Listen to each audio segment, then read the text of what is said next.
the youngest kid in the last 2 years to qualify for the Cal State Amateur.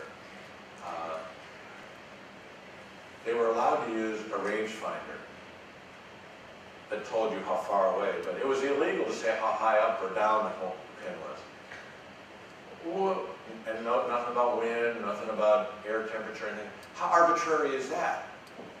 Why do you decide one and not the other? Why don't we not tell them distance, but tell them how up and down it is? Or why don't we let them know the temperature or the wind direction and speed?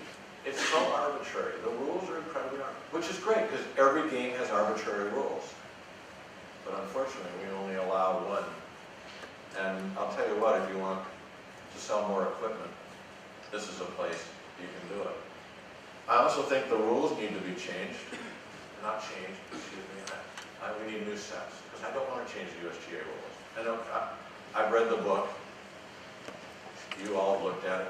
And you might argue that this is a bad set of rules. No. They're all written for a reason, and the gang that wrote these rules did a very good job because there's very few judgment calls in the game of golf compared to any other sport. What is hooking, what is holding, what is blocking or fouling, basketball or whatever. They're all very arbitrary and they try to make it clear, but actually golf has done a very good job of documenting the rule set. So I wouldn't say it would change, but we can learn from other sports. As I mentioned last night, the racetrack has many different sets of rules. The equipment rules in these two sports are very different, but they use the same golf course. Same is true in skiing. You know, there's very different rules. And you got the X Games there. Sailing, you can have sunfish all the way to Larry Ellison's catamaran. And baseball, we have t-ball and softball and slow pitch, fast pitch, the whole deal. And, you know, the snowboarders were really banned, or they were banned in many cases. They certainly weren't welcome early on, but now that it's an Olympic sport, let's say the ski slope operators, it's changed. And the slopes didn't have to change, but the operators had to, and that's what I think is the important message to you all. They had to make room, they had to embrace, they had to support, and they had to do some slight grooming changes to make it fun for the boarders. Build the jumps and the half pipes and all the other things. But they did. It turned out to be a good idea. So we're offering a new set of rules, and karate and some of the other martial arts sports understood that they could all play the same sport, but you certainly didn't want to put a black belt up against a white belt. And so we're thinking about stealing some of those ideas and creating, we're thinking maybe 4 classes of rules for the new, fast, exciting, athletic versions of golf. A lot of people don't think golf is very athletic. Well, it isn't. It's more about mental concentration. Can I stay awake for 6.5 hours? Than it is, you know, kind of an athletic endeavor. So we thought martial arts was a little more athletic feeling, that the belt version gave you a chance to try and move forward. 3 of my boys are taking Taekwondo, and they're all white belts right now because they just started. They're very excited about getting to that next color. And it gives kids and people something to matriculate through. And so let's talk about white belt. Maybe 2 hours is a little aggressive to get the game done, but don't think that that's ridiculous. How fast do you walk? 3.5 miles an hour without breaking a sweat? A golf course is a 5-hour walk. That says a golf round is about 1.5 hours if you just walk it. Now let's give you 100 shots, which isn't very good. 15 strokes, or 15 seconds per stroke. That's 20 minutes of hitting a golf ball. That says you can easily walk and play 18 holes, taking 15 seconds a shot in less than 2 hours. I'm sorry, the math is, now if you walk really fast, you can do it faster than that. If you run, you can do it You'll see in Golf Magazine a guy shot 65 in 44 minutes. It can be done. That's athletic. So we can bring mobile technology. I'll talk a little bit about that. We use AGA rules. And for a white belt, that's tee it up anywhere. There's no OB, no penalty for losing a golf ball. Just play another one.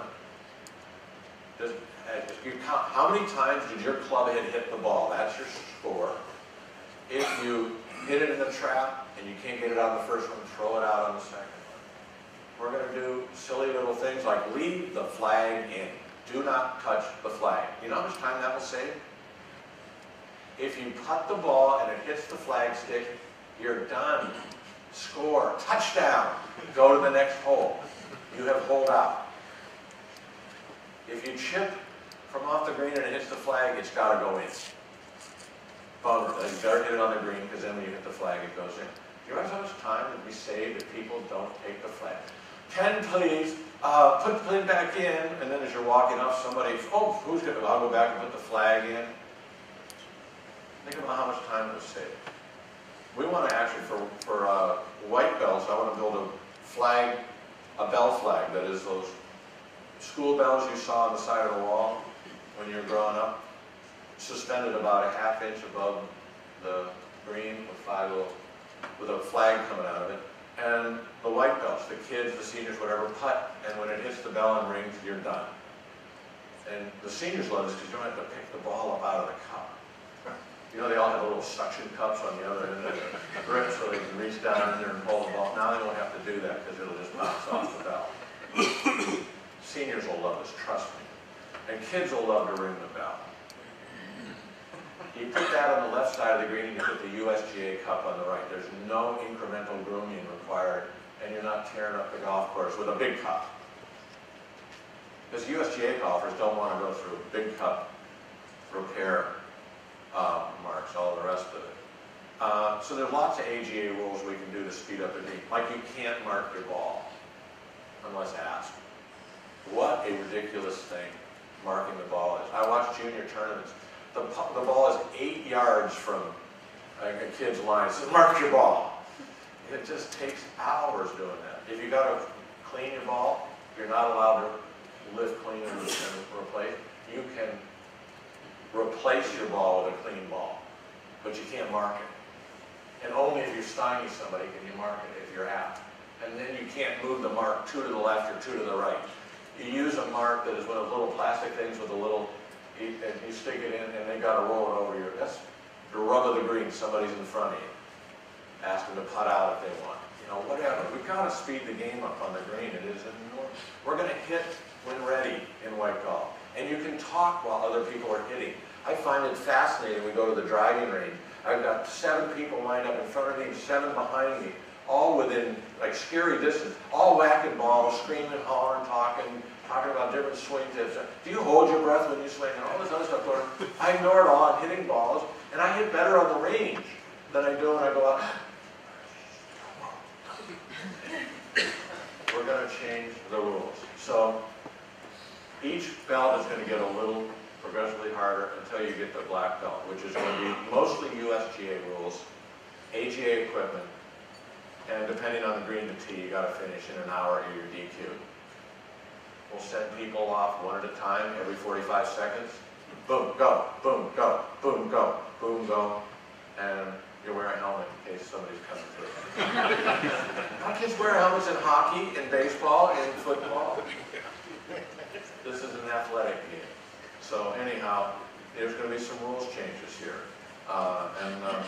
We think it's what's next. So we're going to have some innovators in technology, in broadcasting, in equipment manufacturing, in apparel.